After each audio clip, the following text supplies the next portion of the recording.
അല്ലെങ്കിലും ഓഫീസിൽ വന്നിരിക്കുന്ന സുഖമൊന്നും വീട്ടിലിരുന്നാൻ കിട്ടൂല. അതൊക്കെ നീ ഇപ്പൊ പറയും, പക്ഷെ ഈ പരിസരത്ത് കൊണ്ട് കാണാറില്ലല്ലോ. കഴിഞ്ഞ മാസം കൂടി ഞാൻ ഓഫീസിൽ വന്നതാ. കഴിഞ്ഞ മാസം എപ്പോ?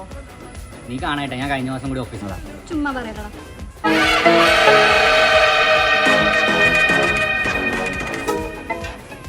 മോനെ നിന്നെ ഓഫീസിലേക്കൊന്നും ഇപ്പൊ കാണാറേ ഇല്ലല്ലോ. ഇടക്കിടക്ക് വരാറുണ്ടെണ്ണ, പക്ഷെ ഇപ്പൊ ബോറാണ്ണ. പണ്ടത്തെ പോലെ ഇവിടെ പരിപാടി ഒന്നും ഇല്ലല്ലോ. അണ്ണൻ എത്താണല്ലോ വെട്ടിക്കെട്ട് പരിപാടികളെ പ്ലാൻ ചെയ്തിട്ടുള്ളത്. നമ്മൾ ഓണൊരു പൊളിയായിട്ട് പൊളിക്കും. നേരിട്ട് വന്ന് കണ്ടോട്ടെ. കാര്യമായിട്ടാണോ? എന്നാ നമ്മൾ കട്ടക്ക് കൂടിയുണ്ട് അല്ലേ? അപ്പൊ നമ്മൾ ഈ ഓണൊരു പൊളിയായിട്ട് പൊളിക്കും. മോനെ അണ്ണൻ ഒരു വാക്ക് പറഞ്ഞാൽ അത് ചെയ്തിരിക്കും.